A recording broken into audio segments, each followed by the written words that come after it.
Bom dia, sejam todos e todas muito bem-vindos a mais uma formação oferecida pelo Núcleo Pedagógico da Diretoria de Ensino da região de Mauá.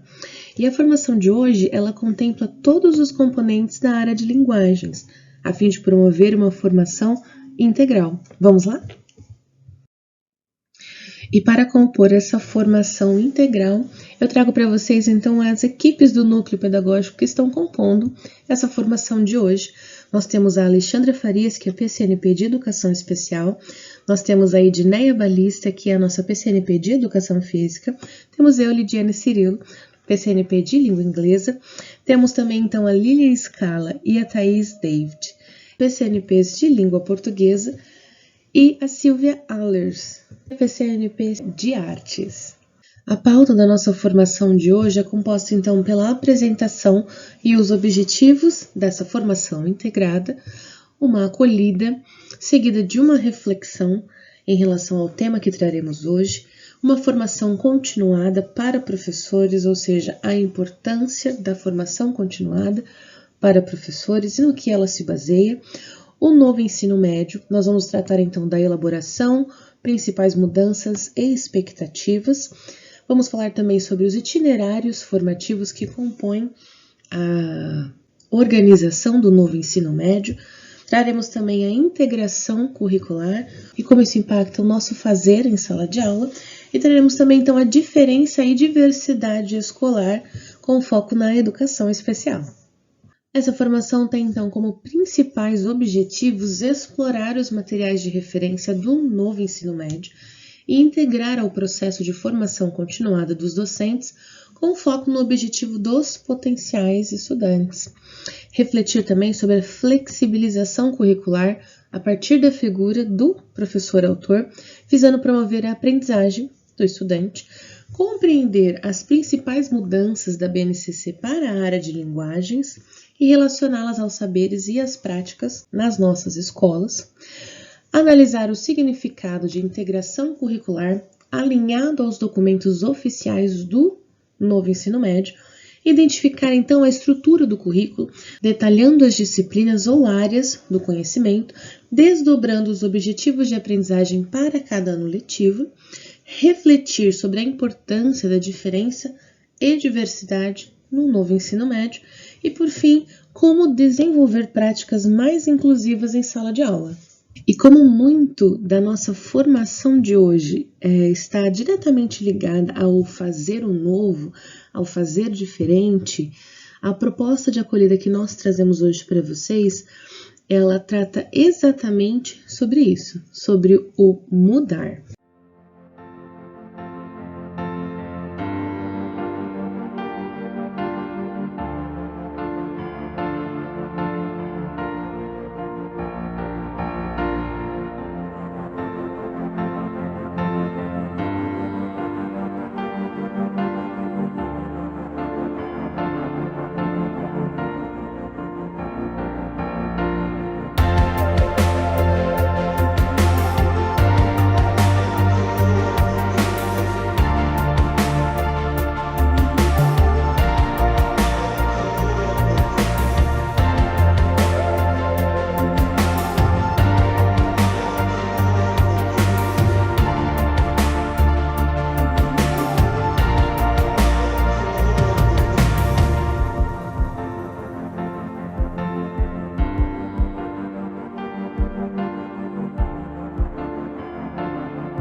E para completar esse vídeo que nos mostra que fazer diferente, pensar o novo, pode nos permitir que a gente conheça outros caminhos, a frase do cantor e compositor Chico Science reforça que não precisa ser uma mudança brusca ou gigantesca.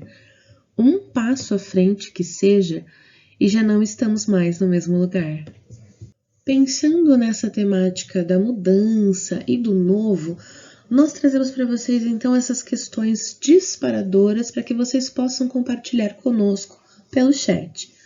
Qual a sua relação com a mudança no âmbito profissional? Você se sente motivado ou motivada ou paralisado, paralisada frente aos desafios? Compartilhe conosco sua experiência e suas impressões sobre essas questões no chat.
A Resolução número 1 de 2020, que institui a BNCC, dispõe também sobre as diretrizes curriculares nacionais para a formação continuada de professores da educação básica. Formação essa tida como essencial.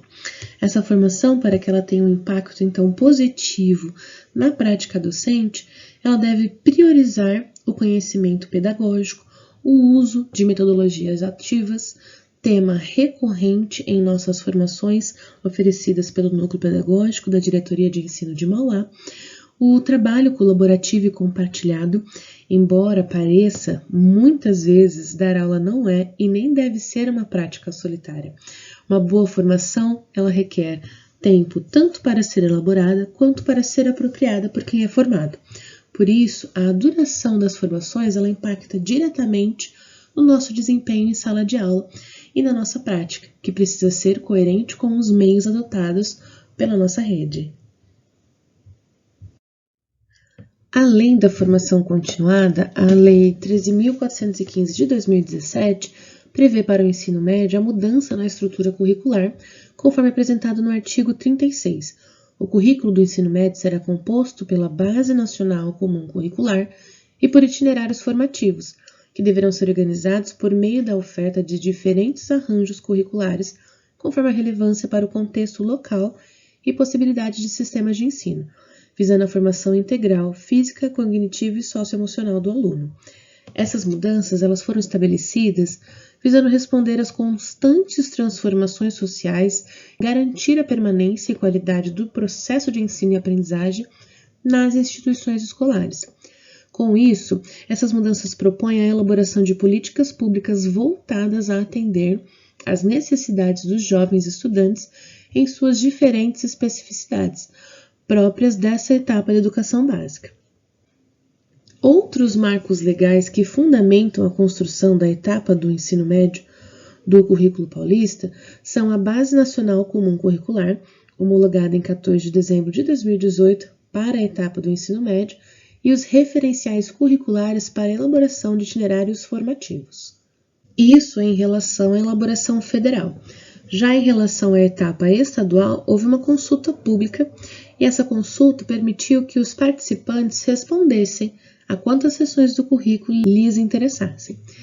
Cada sessão possuía 2 perguntas fechadas e uma aberta. Nas perguntas fechadas, os participantes eles podiam então sinalizar a relevância e a pertinência de cada sessão, e na pergunta aberta eles puderam deixar comentários que foram lidos, analisados e incorporados ao currículo posteriormente.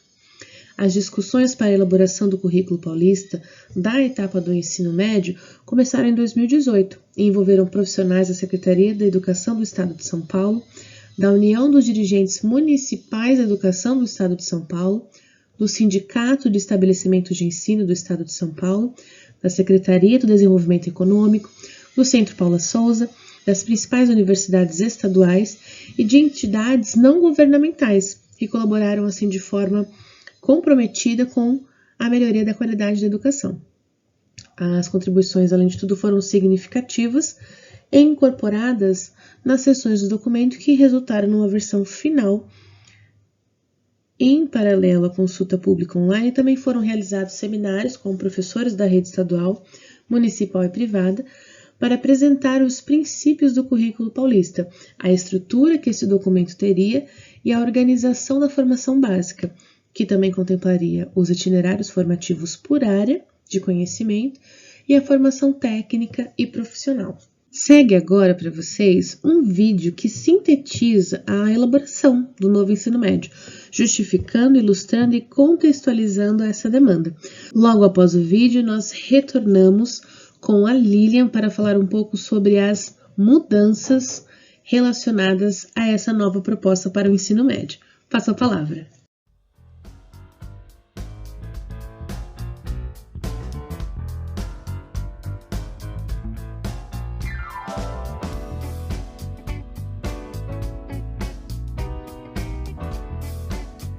Você certamente já ouviu falar que o ensino médio é o gargalo da educação brasileira. Mas você sabe o que isso significa? Conheça alguns números que estão por trás dessa afirmação. A evasão é alta. 1 a cada 4 jovens que iniciam o ensino médio abandona a escola ou é reprovado ainda no primeiro ano. Boa parte acha as aulas desinteressantes e a escola sem sentido. Somente 6 em cada 10 brasileiros de 19 anos terminam o ensino médio. Mesmo assim, eles saem da escola com graves dificuldades.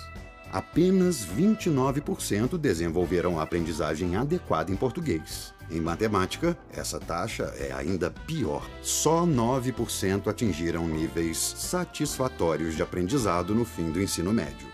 O resultado é que desde 2013, o Brasil não atinge e vem se distanciando das metas de aprendizagem estabelecidas para essa etapa. De 2007 para cá, pouco mais de 3% dos estudantes conseguiram atingir essa meta. Todo mundo concorda que, diante desse quadro, o ensino médio precisa de uma grande mudança. Pelo menos desde 2009, há uma mobilização de estados, do governo federal, do Congresso e da sociedade civil para se pensar em uma nova proposta de escola. Um modelo flexível, conectado aos interesses dos alunos e que estimule o protagonismo juvenil. O novo ensino médio surgiu como uma resposta a esse desafio. 2014 foi um ano-chave para as mudanças começarem a acontecer.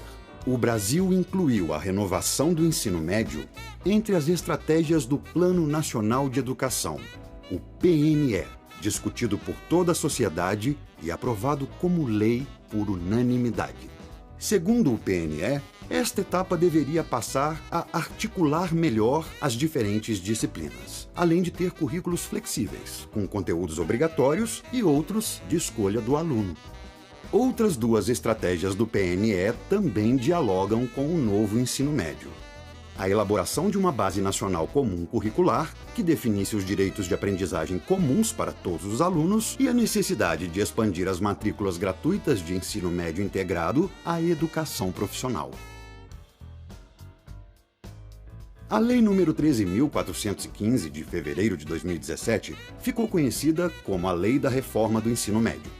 Ela alterou a Lei de Diretrizes e Bases, estabelecendo mudanças na estrutura da etapa final da educação básica. Ampliou a carga horária do estudante na escola e definiu uma organização curricular mais flexível. Esta lei ganhou contornos mais claros em 2018, com a elaboração e publicação de documentos essenciais para orientar a implementação do novo modelo de ensino médio. São eles: as Diretrizes Curriculares Nacionais para o Ensino Médio, o texto da etapa do ensino médio da BNCC, os referenciais curriculares para a elaboração de itinerários formativos e o Guia de Implementação do Novo Ensino Médio. Esses documentos têm o papel de orientar a renovação do ensino médio de todas as escolas brasileiras, públicas e privadas. As mudanças propostas pelo novo ensino médio buscam tornar o aprendizado mais interessante, significativo e efetivo para os jovens.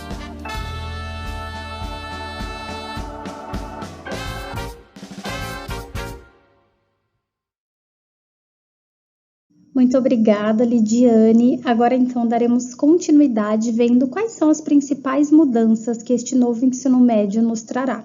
Começando, então, número 1, com a centralidade no estudante. Então, vocês veem aí na tela um círculo, com várias palavras-chave e no qual o estudante é colocado como centro. Ou seja, haverá um foco nas características, percepções, reações e proposições dos estudantes e em como elas são compreendidas, valorizadas e consideradas no planejamento e nas decisões tomadas pela equipe gestora e também pelos docentes. As escolas devem, então, se tornar ambientes acolhedores e relevantes para esses jovens do século XXI. A segunda mudança é o protagonismo juvenil. Bem, este termo ele foi incorporado à educação por Antônio Carlos Gomes da Costa, que é um educador mineiro que desenvolveu uma nova prática educativa com os jovens. Dentro da ideia de protagonismo proposta por ele, o jovem é tomado como elemento central na prática educativa. É aquele que participa de todas as fases desta prática, desde a elaboração, execução até a avaliação das ações propostas. A ideia é que o protagonismo juvenil dentro deste novo ensino médio possa estimular a participação social destes jovens, contribuindo não apenas com o desenvolvimento pessoal, mas com o desenvolvimento das comunidades às quais eles estão inseridos. Então, desta forma, segundo o educador, o protagonismo juvenil contribui para a formação de pessoas mais autônomas e comprometidas socialmente, com valores de solidariedade e respeito mais incorporados, o que contribui para uma proposta de transformação social. Já a terceira mudança está ligada ao desenvolvimento integral dos nossos estudantes. Bem, a formação integral ela está sendo cada vez mais buscada pelos pais. Mas você sabe me dizer o porquê, professor? Bem, de acordo com estudos da empresa de consultoria em recursos humanos Manpower Group, 65% dos empregos que as pessoas nascidas entre 1998 e 2010 terão ainda não existe. Por isso, as habilidades e competências serão mais importantes do que a formação para as carreiras em si.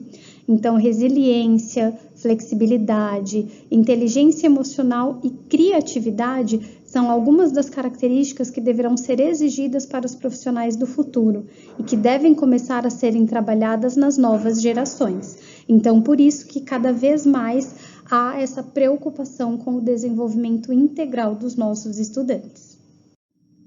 A quarta mudança é sobre o projeto de vida, e o projeto de vida, como vocês já sabem, né, já está presente na nossa rede como disciplina desde 2020, com as disciplinas do Inova Educação, e esta disciplina ajuda a construir o caminho entre o quem eu sou e o quem eu quero ser. Então, através de um processo bem estruturado, que une autoconhecimento, planejamento e prática, o aluno aprende a se conhecer melhor, a identificar os seus potenciais, os seus interesses e os seus sonhos, definindo metas e estratégias para alcançar os seus objetivos. O modelo tradicional de escola, aquele centrado apenas na apreensão e uniformidade dos conteúdos, não atende essa necessidade de aprendizagem por competências na visão da educação integral. Então, o projeto escolar ele precisa refletir sobre o sentido e o significado da vida e apoiar a construção da identidade. É preciso ampliar a compreensão sobre o valor das relações humanas e estimular a visão otimista sobre o futuro. A escola está diante do grande desafio de preparar os estudantes para um mundo imprevisível e volátil. Em tempos líquidos, conforme define o filósofo Zygmunt Bauman, nada é feito para durar ou para ser sólido. Se as mudanças são aceleradas, como é possível planejar o futuro? A quinta mudança diz respeito à interdisciplinaridade. Então, atualmente, a interdisciplinaridade ela tem sido abraçada por grande parte dos educadores, visto que esta postura garante a construção do conhecimento de maneira geral, rompendo então aquelas barreiras que existem, né, quando trabalhamos por disciplinas. Então, dentro da interdisciplinaridade, os professores devem incentivar os alunos a construírem relações entre os diferentes conteúdos presentes nas diversas disciplinas do currículo. A sexta mudança está relacionada, então, ao uso das metodologias ativas, né, a incorporação cada vez maior e mais intensa dessas metodologias nas nossas práticas pedagógicas. Então, vocês conseguem ver na tela uma representação de um quebra-cabeça, onde cada uma das pecinhas representa um tipo de metodologia ativa. E cada dia mais a gente vem discutindo esses tipos de metodologia com vocês, né? Porque elas serão realmente aí imprescindíveis e uma das grandes mudanças para este novo ensino médio. E por que devemos trabalhar com as metodologias ativas, então? Porque elas são tão eficientes, né? Bem, nós lidamos em nossas salas de aulas com a chamada geração alfa, que são essas crianças e adolescentes que já chegaram ao mundo em um contexto altamente tecnológico, então dentro deste cenário 100% digital. E é aí que as metodologias ativas entram. Então, estes nossos alunos com cérebros hiperconectados, assimilando várias informações ao mesmo tempo, clamam, né, por interação, por um porquê aprender. Então, eles querem e necessitam ser desafiados, precisam de uma motivação maior. Então, pensando neste cenário, né, que nós temos este tipo de criança e jovem, e no mundo que eles encontrarão quando saírem da escola, é imprescindível repensar as didáticas para educá-los, respeitando então essas especificidades da idade e preparando-os para a realidade e desafios que encontrarão no futuro. Então, as metodologias ativas, elas vão de encontro a essas necessidades de hoje e as habilidades que serão exigidas no amanhã. Sétima mudança, flexibilização curricular. Então, essa flexibilização, ela põe nas mãos de cada um dos estabelecimentos de ensino a possibilidade de construir um currículo próprio, mas que promova o desenvolvimento de um conjunto de competências base em todos os alunos. Neste caso, define-se como competência as interligações que se estabelecem entre os conhecimentos científicos, as capacidades do aluno e atitudes. Essas competências, elas abrangem linguagens e textos, informações e comunicação, raciocínio e resolução de problemas, pensamento crítico e pensamento criativo, relacionamento interpessoal, desenvolvimento pessoal e autonomia, bem-estar, saúde e ambiente, sensibilidade estética e artística, saber científico, técnico e tecnológico, consciência e domínio do corpo. Claro que há competências que vão associar-se mais rapidamente a algumas disciplinas do que as outras, mas não deixa de ser objetivo dos professores que estas competências sejam promovidas como um todo pelas várias áreas do saber, através de projetos multidisciplinares e suficientemente abrangentes. Agora, cada disciplina tem um conjunto de aprendizagens que se consideram serem essenciais a serem desenvolvidas nos alunos, claro, e esses documentos também podem ser consultados. Eles estabelecem um conjunto de conhecimentos, de capacidades e atitudes, que são o objetivo essencial no ensino e aprendizagem de cada disciplina. A 8ª mudança diz respeito à educação profissional e tecnológica. Bem, está posto para nós o desafio de como fazer uma educação integrada. E vejam bem, quando nós falamos em educação integrada ou educação integral, não estamos nos referindo aqui à educação em tempo integral, né? Que é aquela que o aluno passa mais tempo na escola. Não é isso. A educação integrada é aquela educação mais humana, teórica e prática, intelectual e manual. É uma formação que não seja voltada apenas para as especificidades e particularidades das funções que os alunos ocuparão nas indústrias, nas empresas, enfim, no emprego que eles virão a ter no futuro, mas é aquela educação que vai muito além disso, que propõe formar o homem, o ser humano, em sua totalidade. Então, nós precisamos resguardar o cumprimento do Plano Nacional de Educação, com a superação do passado na busca de uma educação mais justa, pluralista, pautada nos princípios democráticos e do Estado de Direito, que de fato seja para todos, pois somente garantindo um mesmo ponto de partida é que poderemos um dia almejar o mesmo local de chegada. A 9ª mudança trazida aí pelo ensino médio diz respeito então à carga horária. Então, a jornada escolar será ampliada de 4 para 5 horas diárias, chegando a 1.000 horas anuais ou 3.000 horas totais nos 3 anos de educação do ensino médio. Então, as escolas podem promover atividades de educação à distância em um máximo de 20% total de horas letivas no período diurno e 30% no período noturno.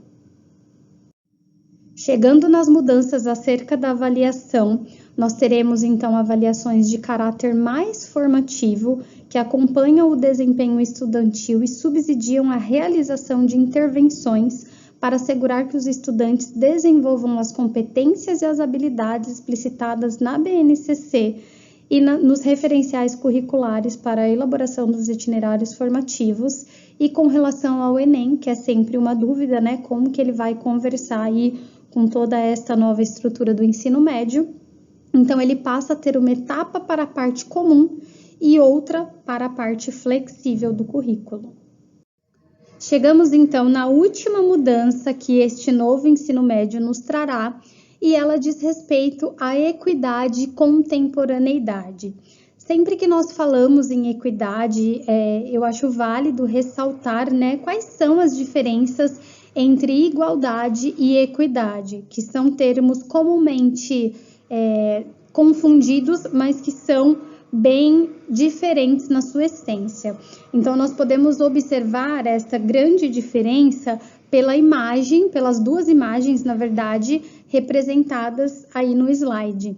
Então, enquanto no primeiro nós temos 3 pessoas, né, vamos imaginar que são 3 alunos de estaturas diferentes, mas com a mesma ferramenta, né, o mesmo caixote para alcançar a fruta da árvore, a gente vê que há sim um princípio de igualdade, né, então no que foi utilizado pelos 3, o mesmo caixote, do mesmo tamanho, mas que isso não promove a equidade. Então a equidade seria uma forma diferente de tratar as pessoas, levando em consideração o que elas precisam.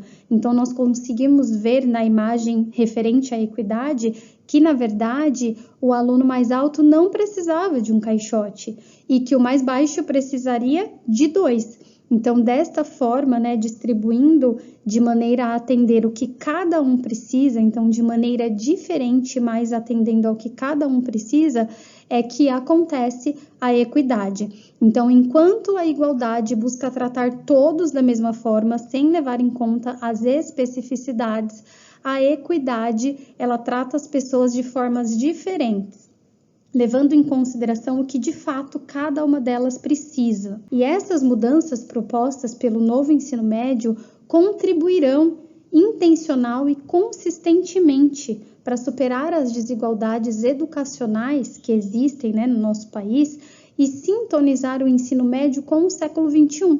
Então, as escolas elas se comprometem a implementar as inovações, tendo como foco a promoção de qualidade, a equidade e, claro, a contemporaneidade. Então, eu me despeço por aqui. Muito obrigada e eu passo a palavra à Silvia.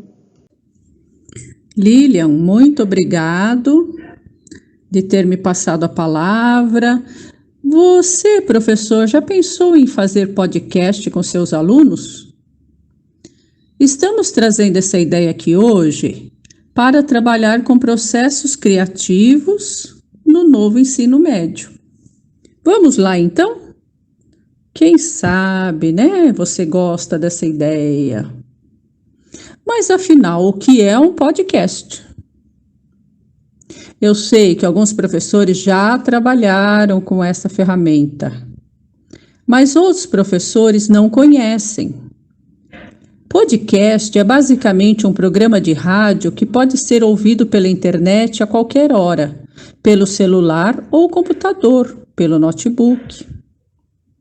Podcast pode interessar a você. Na prática, escolhe-se um tema e cria-se um programa ou episódio para compartilhar o que se sabe sobre o assunto. Então podcast é isso. É como se fosse um programa de rádio, só que pelo celular? É uma gravação de áudio. Gravação e edição de áudio. Pois é, professor, eu sei que vários professores já trabalham com essa ferramenta. Outros precisam conhecê-la um pouquinho melhor. Para você começar a se familiarizar com podcast, é bom começar a ouvir podcast. Você já ouve? Nunca ouviu?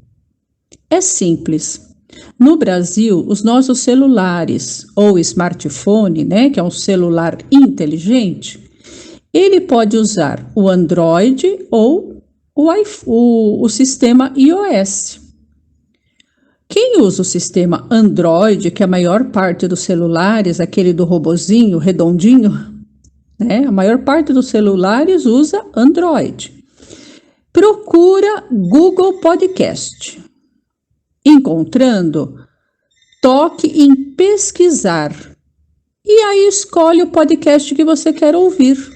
É como se inscrever no YouTube, nós já estamos mais acostumados do que se inscrever em podcast, mas podcast é receber áudio, é receber programas de áudio que não tem imagem.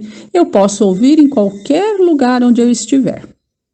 Se a pessoa tem o iPhone, que funciona com o sistema iOS, ele abre o aplicativo Apple Podcast, seleciona um episódio e toca no botão reproduzir. Então, a melhor experiência inicialmente é começar a ouvir podcast. Vamos experimentar? E se você já ouve podcast, você gostou da experiência? Você acha que seus alunos do ensino médio também gostariam? Fazer podcast ajuda muito a desenvolver o protagonismo juvenil, desenvolver trabalho em grupo e os alunos conseguem trabalhar com processos de criação, criando os seus áudios. Ainda não ficou muito convencido ou convencida de que é uma boa trabalhar com podcast e seus alunos? Vamos dar algumas razões para que você trabalhe com esta ferramenta no novo ensino médio? Podcasts são divertidos, educativos, de graça. Você não paga nada pela plataforma. Fazem relaxar, rir e até chorar. Quando alguém conta uma história pessoal, pode nos emocionar também. Podcasts são motivadores e te acompanham mantendo bem informado. Há podcast de notícias, de receitas culinárias, que fala sobre música, cinema, teatro, dança, literatura, notícias do bairro, da escola. Podcast pode te manter bem informado. Ouvir podcast pode ser até bom, mas e fazer? É difícil? O que vocês acham? Será que fazer podcast é difícil? É preciso planejamento. Sem sombra de dúvidas, planejamento vem em primeiro lugar. Um tema bem definido sobre o que vocês querem falar. O que vai ser gravado em áudio? O que vai ser editado? Precisa de roteiro, software para gravação e edição, um celular, ou um computador, um notebook. Professor, deixe nos comentários, você que está nos ouvindo, se gosta de trabalhar com podcast. Se precisa de mais informações ou se nunca trabalhou, mas tem curiosidade. O que você acha? É interessante? Já trabalhou? Comente, escreva aí embaixo, fale com a gente. Podcast pode ser uma boa para trabalhar no novo ensino médio. Então, é preciso ter uma boa plataforma, que precisa ser baixada no celular. Sugerimos que vocês procurem na barra de ferramentas do Google o Canaltech. O Canaltech explica como fazer e editar podcast. Esse site nos ajuda bastante. Os aplicativos mais usados para fazer podcasts são 1. Anchor, para Android, iOS e web. Adobe Audition para Windows. MP3 Player. Skype Recorder, para o Windows e internet fraca e para quem usa Skype.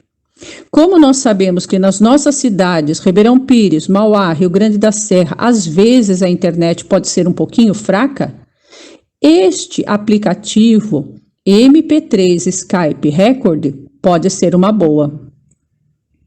Audacity, para quem usa Windows, pode gravar os seus áudios e também editar. E o Freesound é uma plataforma que todos nós, professores, devemos conhecer. Por quê? Ao fazer um podcast ou qualquer outro trabalho, pode ser que eu queira colocar músicas ou efeitos sonoros. Mas se essa música ou efeito sonoro estiver com direitos autorais, eu não posso usar. E agora? Abaixa o Freesound e você vai ter uma porção de músicas cujos direitos autorais são livres. E você pode iniciar o seu podcast com uma música, por exemplo, ou com um efeito sonoro. Muito bem, conversamos com vocês a respeito de podcast, para vocês já irem pensando um pouquinho no assunto. Começa ouvindo, depois procure fazer podcast, procure fazer gravações de áudio e divulgue essas gravações. Trabalhe com seus alunos, eu creio que irão gostar. Obrigado da atenção e passo a palavra para a Thaís, de língua portuguesa. Obrigado. Obrigada, Silvia. E agora faremos uma retomada de expectativas que já estavam previstas desde 1996, quando da publicação da LDB.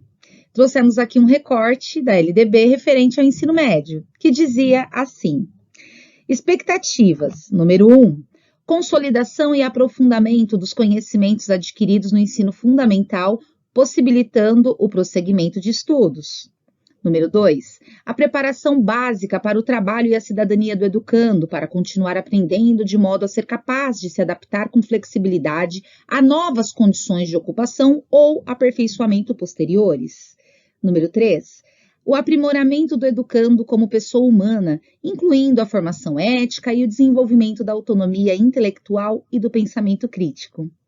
E 4, a compreensão dos fundamentos científico-tecnológicos dos processos produtivos, relacionando a teoria com a prática no ensino de cada disciplina.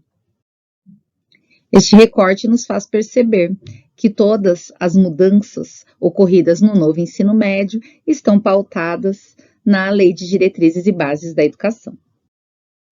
Assim, em 2018, foi publicada a BNCC Etapa Ensino Médio pelo governo federal. Dentro da Base Nacional, nós temos 7 competências específicas da área de linguagens. Trouxemos aqui para vocês um resumo das 7. Número 1, compreender o funcionamento das diferentes linguagens e práticas culturais. Número 2, compreender os processos identitários, conflitos e relações de poder que permeiam as práticas sociais da linguagem. Número 3, utilizar diferentes linguagens artísticas, corporais e verbais para exercer com autonomia e colaboração, protagonismo e autoria na vida pessoal e coletiva.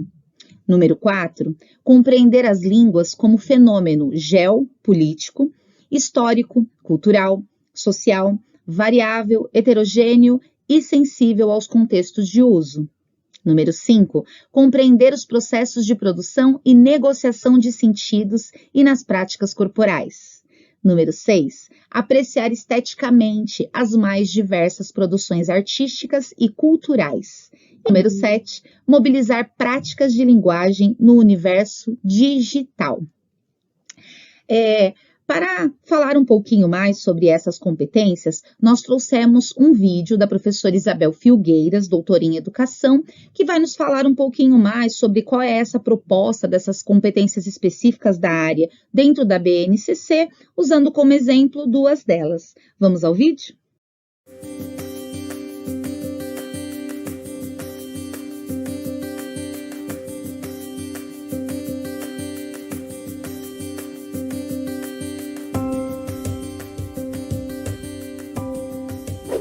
Olá, educadores e educadoras! Nós estamos aqui para falar da proposta da área de linguagens na BNCC. Nessa proposta, todos os componentes curriculares da área se integram: língua portuguesa, arte, educação física e língua inglesa. Isso ocorre porque a base adota uma mesma concepção sobre como as linguagens verbal, corporal e artística circulam, são produzidas e apreciadas nos diferentes campos de atuação humana. A área de linguagens trabalha para possibilitar que os jovens tenham uma participação mais plena nas diferentes práticas socioculturais que envolvem o uso das linguagens, contribuindo para a ampliação da leitura de mundo, do pensamento crítico e da criatividade. A proposta de trabalhar o ensino médio em áreas de conhecimento inova, na medida que traz um rol de competências comuns para a área, sem deixar de preservar as contribuições específicas de cada componente curricular. Outra inovação é o diálogo com as culturas juvenis e os novos letramentos ou multiletramentos, que são exigidos dos alunos e alunas nas práticas contemporâneas das diferentes linguagens, mediadas pelas novas tecnologias. Agora vamos entender um pouquinho como é que se estrutura a área de linguagens na BNCC. A área apresenta um texto introdutório que explicita a concepção da área, das linguagens e depois trabalha com as contribuições de cada componente. Em seguida, o documento define um conjunto de 7 competências da área. 4 delas contemplam aprendizagens que atravessam todos os componentes. E 3 competências contemplam as especificidades de algumas disciplinas. Essa organização facilita o trabalho integrado, ao mesmo tempo que garante um olhar específico sobre os componentes. Vale destacar as competências 2 e 7.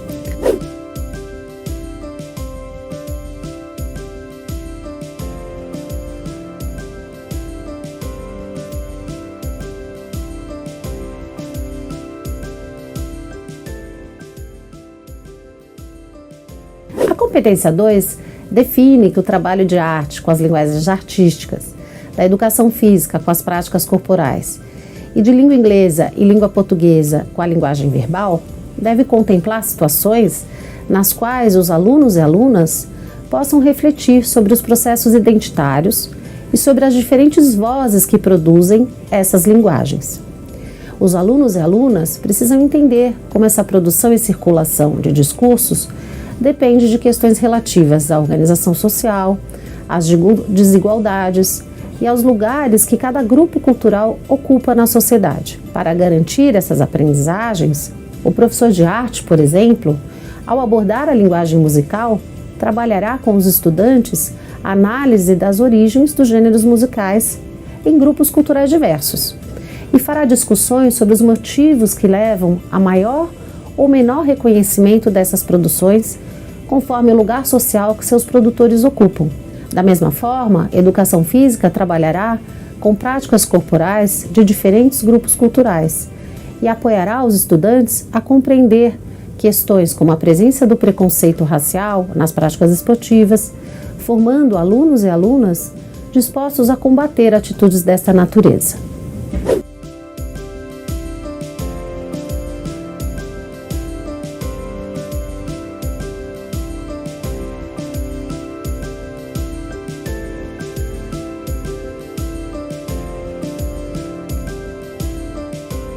A competência 7 prevê que os componentes da área devem mobilizar práticas de linguagem no universo digital, considerando as dimensões técnicas, criativas, críticas, éticas e estéticas. Assim, os alunos e alunas poderão expandir as formas de produzir sentidos, engajar-se em práticas autorais e coletivas e de aprender a aprender.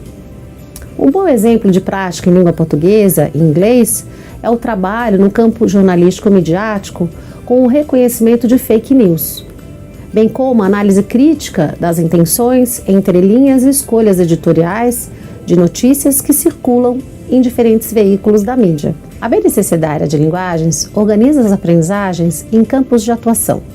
Essa organização facilita a integração dos componentes da área nas propostas curriculares.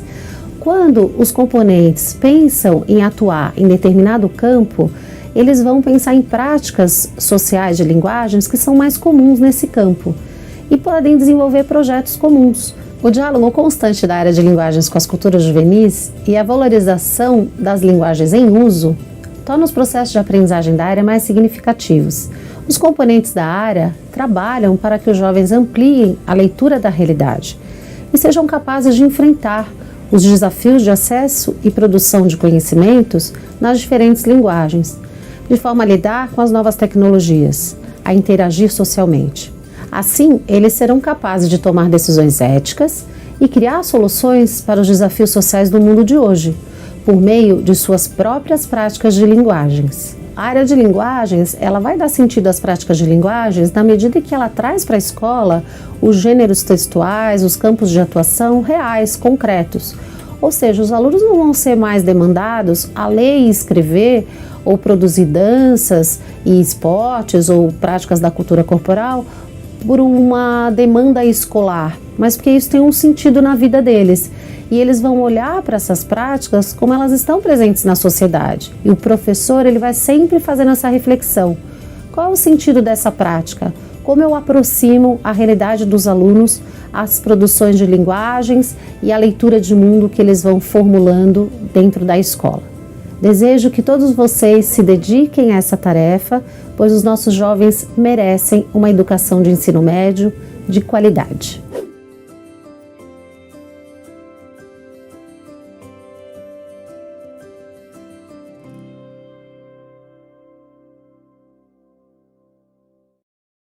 Esperamos que tenham gostado do vídeo.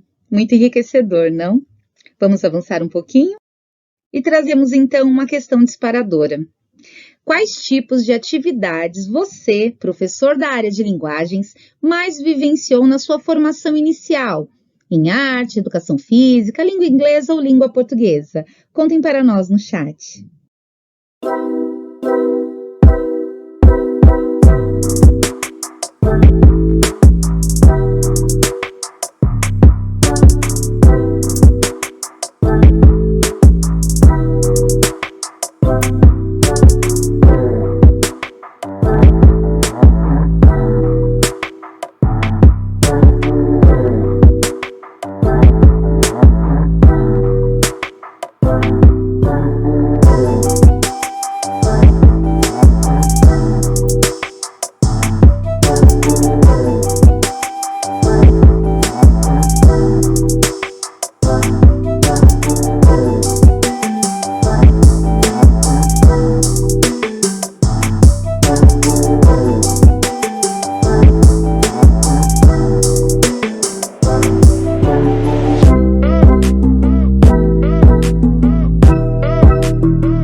Muito obrigada.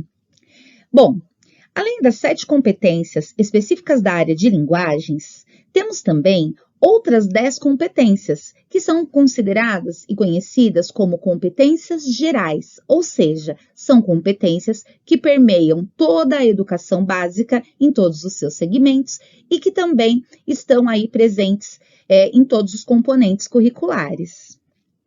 Vou ler na tela para vocês.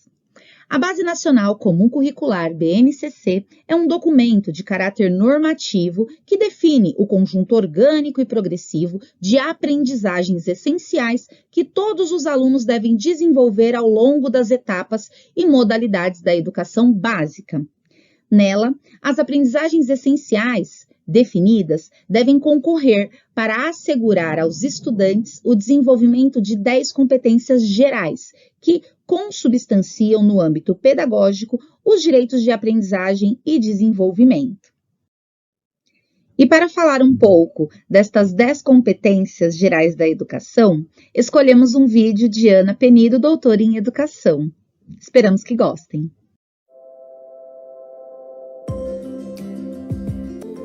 Olá, eu estou aqui para conversar com vocês sobre o capítulo introdutório da base, que é a parte do documento que traz as maiores inovações. Por exemplo, a principal delas é que a educação no Brasil passa a ter uma concepção do que se chama de educação integral. Então, são um conjunto de conhecimentos, habilidades e atitudes que a gente precisa desenvolver e que estão conectados com os desafios que o mundo contemporâneo oferece. Por conta disso, a ideia, então, é que essas competências gerais possam ser desenvolvidas não de forma isolada, como uma disciplina complementar, nada disso, uma aula especial, mas como efetivamente esses conhecimentos, habilidades e atitudes que vão se conectando com as habilidades também dos componentes curriculares. Então, o que são essas competências gerais? Em primeiro lugar, são 10 competências e elas vão justamente falar de todas aquelas dimensões do desenvolvimento humano. A primeira competência trata justamente dos conhecimentos, como é que a gente desenvolve um repertório de conhecimentos sobre o mundo físico, sobre o mundo digital, o mundo das ciências humanas, da matemática, como é que a gente faz com que os nossos alunos se apropriem desse conhecimento que a humanidade já produziu. A segunda competência, ela fala do pensamento científico, mas também, além do ser capaz de pensar cientificamente, elaborando hipóteses, testando, construindo teses, investigando, além disso, também o pensamento crítico, ou seja, eu compreendo ali um experimento, mas eu tenho criticidade para argumentar, para problematizar o conhecimento que eu vou adquirindo. E também o pensamento criativo. Eu sou capaz de pensar novas soluções, de pensar coisas de formas e por ângulos e por perspectivas diferentes. A terceira competência, ela fala do repertório cultural. Quanto é importante a gente criar oportunidades para que os estudantes eles tenham acesso aos bens culturais, às artes, né, a dança, a música, exposições. E essa proposta é que eles não só desenvolvam a capacidade de fruir, de usufruir, de apreciar a arte, mas também de serem produtores de arte e cultura. A quarta competência diz respeito à capacidade de comunicação.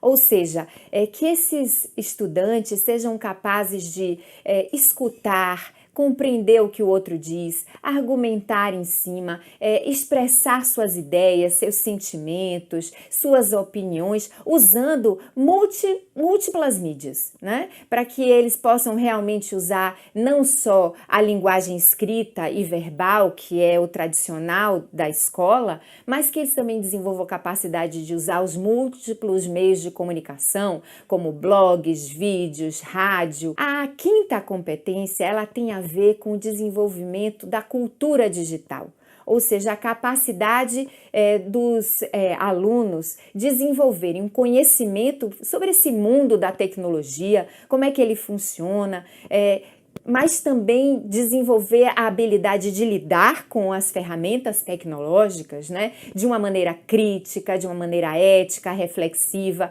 não apenas reproduzindo ou apertando botões, mas entendendo como é que essas mídias essas tecnologias são programadas, como é que eles podem fazer o melhor uso disso. A sexta competência, ela diz respeito à capacidade de argumentação.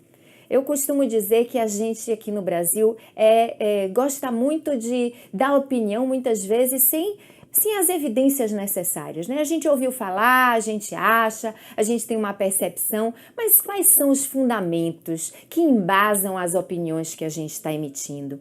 Então, a capacidade de argumentação é justamente isso, né? Eu trazer os elementos, as evidências, os dados necessários para que eu possa fazer criar um bom argumento. Eu possa defender as minhas ideias com convicção, mas também com a preocupação grande de não ferir os direitos humanos, né, de serem argumentos que integrem, incluam toda a diversidade, que a gente possa respeitar também o argumento do outro. Então, toda essa preocupação de uma argumentação que seja ética, né, que seja respeitosa, que seja propositiva.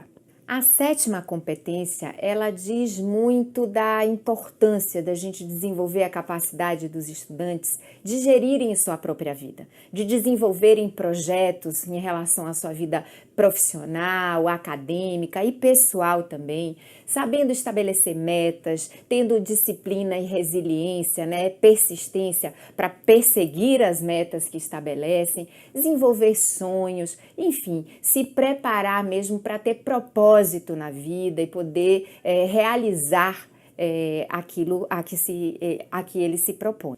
A oitava competência, ela é aquela de caráter mais íntimo, ou seja, que vai promover o desenvolvimento pessoal dos estudantes, a sua capacidade de autoconhecimento e de autocuidado. Ou seja, eles serem capazes de conhecer o seu corpo, as suas emoções, de saberem gerir tudo isso, né? Se afastarem de situações de risco, saberem cuidar bem da sua alimentação, da sua qualidade de vida. A nona competência, ela fala muito do desenvolvimento social, ou seja, desenvolver aquela capacidade dos estudantes conhecerem o mundo em que vivem e poderem ser agentes de transformação também dessa realidade. Desenvolver a capacidade de conhecer seus direitos e deveres, de exercerem a sua cidadania com solidariedade, com a preocupação com a sustentabilidade, de realmente serem solidários, colaborativos, saberem cooperar com os demais. A décima competência, ela está muito focada no desenvolvimento da autonomia, ou seja, essa capacidade que vai sendo desenvolvida gradualmente ao longo da educação básica, para que eles possam desenvolver também essa determinação para realizarem todo o potencial que eles trazem. Essas competências gerais, elas vão se espelhando no resto da Base Nacional Comum Curricular. Então, cada área do conhecimento, cada componente curricular tem competências específicas que contribuem para o desenvolvimento dessas competências gerais. E são as habilidades que vão conter aí todos os subelementos dessas competências gerais. Tudo isso é muito mais desenvolvido no tipo de prática pedagógica que se traz para a sala de aula, no tipo de relação que se estabelece entre professor e aluno, da direção da escola com os estudantes, do que propriamente uma aula expositiva ou um componente que você vai achar lá um texto num livro. É oferecer oportunidades para que esses estudantes exerçam tudo isso. Oferecer oportunidades para que eles possam ser desafiados, provocados e ao longo do processo, então, possam ir fortalecendo muitas dessas características, dessas capacidades que alguns deles até já trazem dentro de si. Então, fica aqui um convite para que vocês possam mergulhar, compreender bem essas 10 competências e possam efetivamente encontrar a melhor maneira, a maneira que é própria da sua rede, para trazer todas essas possibilidades e efetivamente oferecer uma educação que faça muito mais sentido e que prepare muito melhor seus estudantes. Excelente a forma como Ana Penido nos explica sobre as competências, não é mesmo? Agora, neste infográfico que está na tela, nós vamos refletir um pouco sobre qual o papel, então, do professor da área de linguagens para a formação integral dos estudantes e como que ele está pensado ali dentro desse novo formato. Então, aqui nós temos linguagens e suas tecnologias, e temos aqui 2 caminhos, um caminho, a formação geral básica, e o outro caminho, os itinerários formativos. A formação geral básica, como o próprio nome diz, ela vai ser ofertada a todos os estudantes do ensino médio. Então, o que nós trabalharemos enquanto formação geral básica? Nós trabalhamos competências e habilidades cognitivas e socioemocionais. Na formação geral básica, esse nosso trabalho é baseado nos campos de atuação que nós já trabalhamos. E o que ele prevê? Práticas de linguagem articuladas com os temas transversais contemporâneos e com projeto de vida. Do outro lado, temos os itinerários formativos. Então, aquele aluno que, além da formação geral básica, opta por frequentar um itinerário formativo que contemple a área de linguagens, ele vai ter um trabalho integrado entre disciplinas, baseado em eixos estruturantes. Mas se a gente observar, também vai trabalhar práticas de linguagem, articulando temas contemporâneos transversais ao projeto de vida e também prevê o desenvolvimento articulado entre competências e habilidades cognitivas e socioemocionais. Então, nós temos aqui a formação geral básica e os itinerários formativos, também conhecidos como aprofundamento de estudos. E por falar em itinerários, achamos interessante trazer para vocês um recorte de quais itinerários contemplam professores da área de linguagens. Nós sabemos que a Secretaria da Educação, isso já foi amplamente divulgado em ATPCs, as escolas que possuem ensino médio já fizeram e têm feito um trabalho bastante direcionado em relação ao ensino médio. Mesmo assim, achamos interessante trazer porque nem todas as escolas possuem ensino médio e é importante que todos conheçamos aí essas mudanças. Então, ao todo, foram ofertadas 10 opções de itinerários. Como são essas 10 opções? Uma para cada área do conhecimento pura, ou seja, sozinha, apenas aquela área, e mais 6 para áreas mistas. E lembrando que estas áreas mistas misturam 2 áreas, nunca mais de 2. Então, quais itinerários que contemplam professores da área de linguagens? Vamos ver? Letra A, área de linguagens pura. Temos o itinerário chamado Se Liga na Mídia.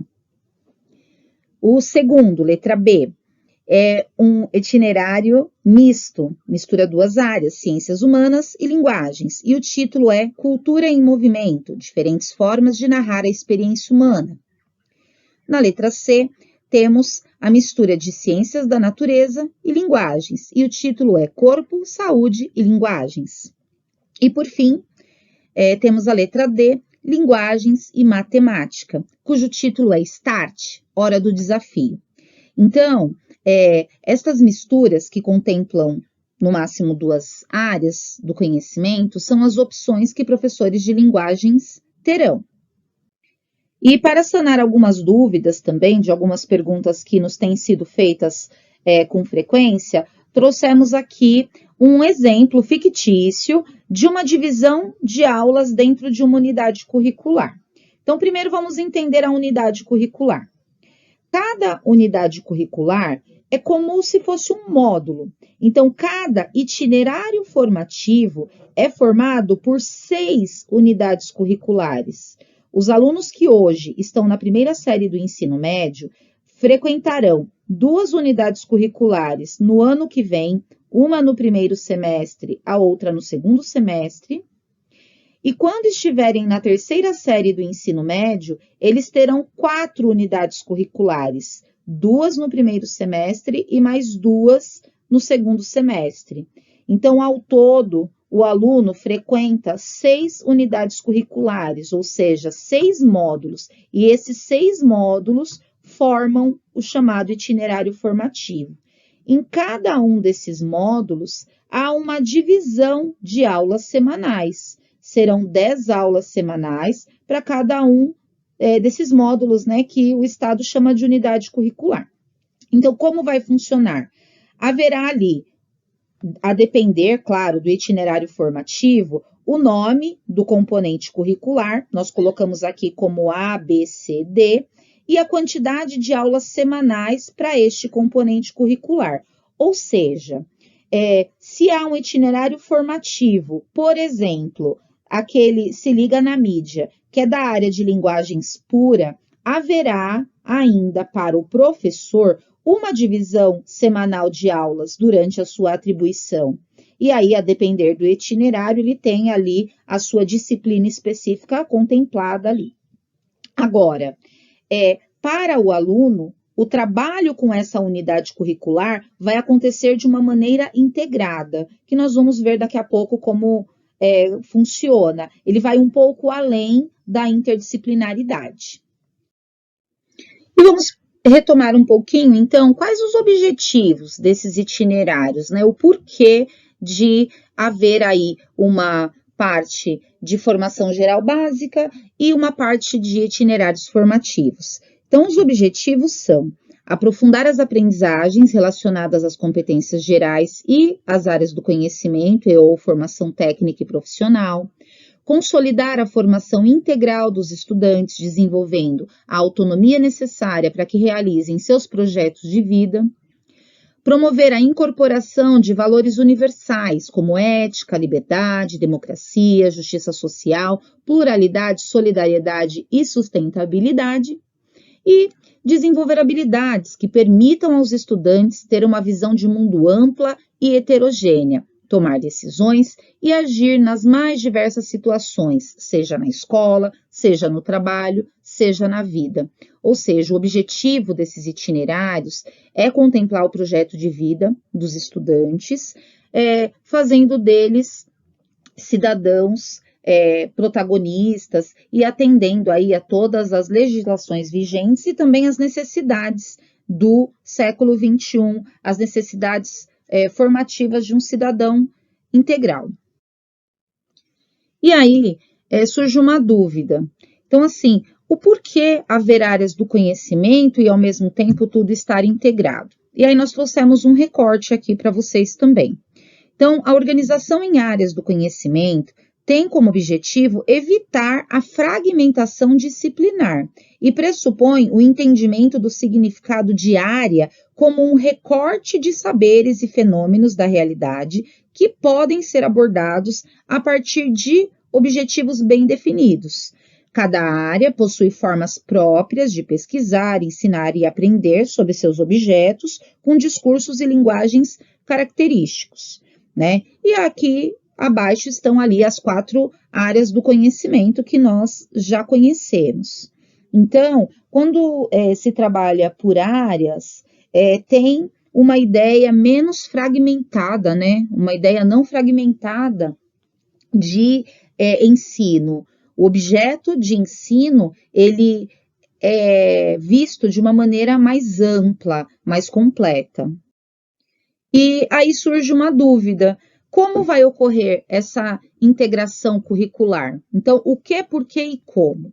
Vou ler aqui o que está na tela e depois comentar. Então, ele diz assim: a educação básica deve visar a formação e ao desenvolvimento humano global. Contempla aspectos da formação dos estudantes que não se limitam à dimensão cognitiva ou intelectual, levando em conta outras dimensões: intelectual, física, afetiva, social, ética, moral e simbólica, colocando essas dimensões como aspectos que convergem e são importantes para o desenvolvimento integral dos estudantes e contemplando as necessidades e interesses dos estudantes em sociedade. Então, essas novas propostas e suas consequentes mudanças visam aproximar o currículo escolar dos jovens, aproximar aos desafios, os interesses que ele tem, aquilo que eles pretendem e conseguem produzir, de maneira a ser transformador para suas vidas, para que eles consigam construir futuros com qualidade, inseridos de uma maneira positiva no mundo adulto e no mundo do trabalho. Mas então, como promover um desenvolvimento integral dos estudantes, né? Como foi pensado esse novo formato para promover aí a integração curricular e o desenvolvimento integral do estudante? Então, quando nós observamos a imagem, que se parece aí um alvo, nós temos aqui no centro o desenvolvimento integral do estudante. Então, é a nossa meta. É a meta de todos nós no ensino médio. Permeando esta meta, né, em volta dela, nós temos aqui as competências gerais da educação, que são aquelas 10 competências do excelente vídeo que assistimos da Ana Penido, que ela nos explicou ali muito bem, e que permeiam todos os componentes curriculares e todos os segmentos da educação básica. Além dela, temos também, integrando ali, as áreas do conhecimento, né, que são a formação geral básica, e os eixos estruturantes dos itinerários formativos, que vão ser aí o aprofundamento. Então, isto também está pensado para fazer parte do desenvolvimento integral do estudante. E, agregado a tudo isto, temos as metodologias ativas, ainda mais agora, depois de tudo que vivemos com a situação pandêmica, o uso de metodologias ativas se mostrou cada vez mais eficaz e cada vez mais importante, né, tendo em vista aí o jovem do século XXI que nós atendemos.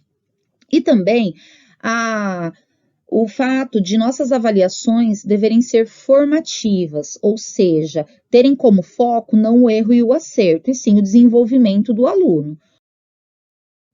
E pensando em tudo isso que foi dito sobre a integração curricular, trouxemos mais uma questão.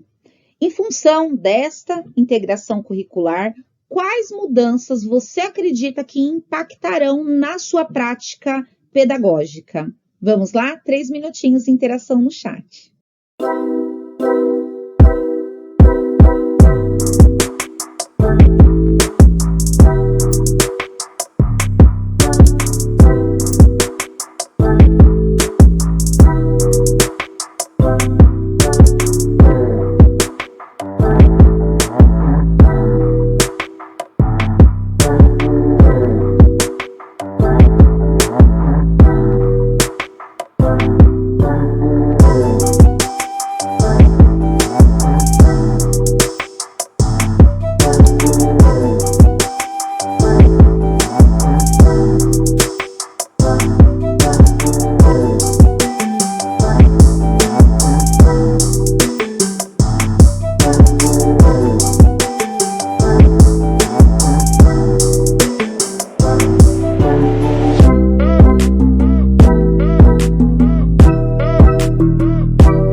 Muito obrigada por todas as contribuições. E agora eu passo a palavra à PCNP Alexandra Farias, de Educação Especial, que vem aqui agregar também nessa nossa reflexão de hoje. Alexandra. Olá, professores, tudo bem? Eu sou Alexandra Farias, PCNP de Educação Especial, e hoje venho conversar com vocês sobre dois conceitos, diferença e diversidade. Professores, gostaria de falar com vocês sobre dois conceitos que precisamos distinguir e distanciar para entender o referencial da inclusão, que é diversidade e diferenças. Diversidade se nós formos procurar no dicionário, é aquilo que é diverso, diferente, variado, variedade. São características externas, visíveis, que toda a sociedade pode observar. A nota da prova de um aluno, a sua raça, a sua religião. Também podemos dizer que são alguns grupos de pessoas, como mulheres, negros, pessoas com deficiência, a comunidade LGBTQI+, dentre outros. A diversidade ela é a matriz da vida, é a nossa natureza diversa que faz com que a vida não apenas aconteça, mas se multiplique, se renove e se reinvente. Diferença. Diferença, se formos olhar no dicionário, ela vai estar assim, qualidade do que é diferente, o que distingue uma coisa da outra. A diferença é um conceito aberto, ele está em constante transformação. É a capacidade de nos reinventarmos. São características internas, profundas da nossa vida interior. Como a gente aprende, como a gente sente, como a gente vive. Isso é a diferença. Mas o que acontece na educação? Se adota sentidos equivocados para esses dois conceitos, adotando como sendo iguais, quando na verdade eles não são. Quando a gente fala de inclusão, nós estamos falando de diferença, não de diversidade. É importante compreender isto. Autores que sustentam esta afirmação são Maria Teresa Mantuan, que sustenta a filosofia da diferença e da inclusão, Nicolas Burbuli, que traz esta discussão, a diferença e diversidade. A prática pedagógica baseada na diferença, ela propõe atividades diversificadas em sala de aula, diferentes formas de ensinar, para que todos possam se apropriar do conhecimento, de formas diferentes. O pensamento de diferença na sala de aula nos faz refletir que a diferença está em cada aluno. A sala de aula ela é homogênea. Uma educação inclusiva, de fato, é aquela que acredita que todos os estudantes eles aprendem e têm o direito à educação escolar e à diferença. A educação inclusiva ela é voltada para a cidadania global, plena, livre de preconceitos, que reconhece e valoriza as diferenças. Dados nos mostram que a escola brasileira ela é marcada pela exclusão e pela evasão de uma parte significativa dos alunos, que são marginalizados pelo insucesso, por privações constantes e pela baixa autoestima, resultante da exclusão escolar e social, principalmente das crianças da educação especial.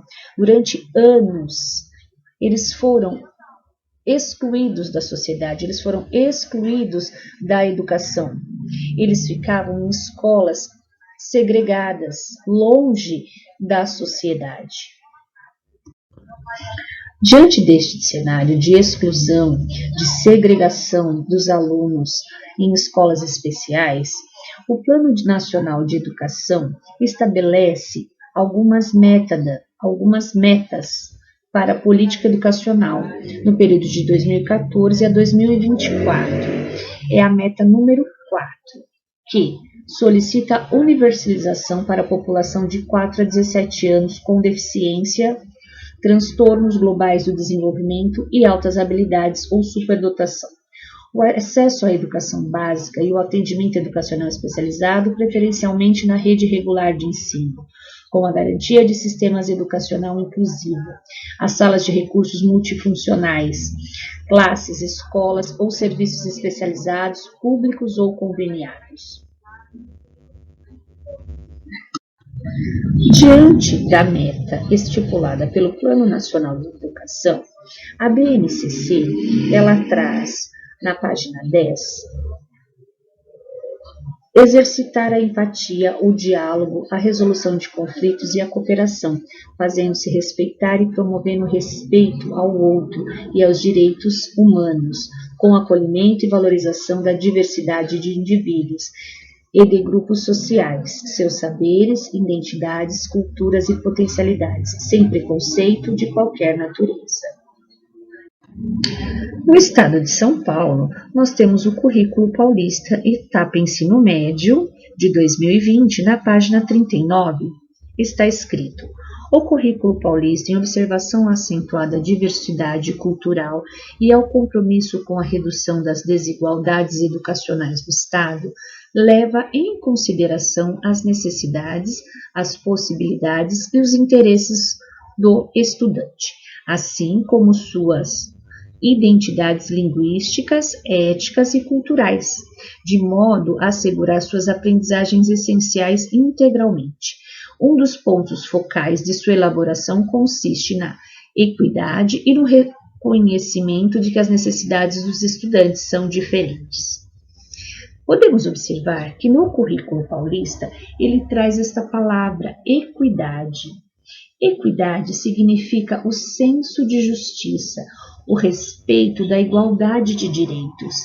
E também ele traz nesse último parágrafo que nós devemos respeitar as diferenças, porque a educação especial ela é diferente, ela precisa ser pensada no indivíduo.